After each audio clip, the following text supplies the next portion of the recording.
હા ભૈયા ભૈયા ભૈયા ભૈયા જોતી જા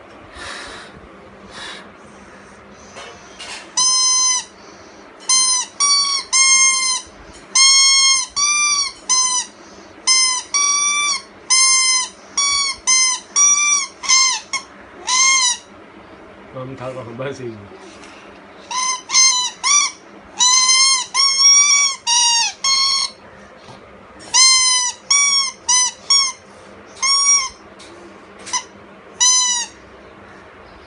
बस सागे बस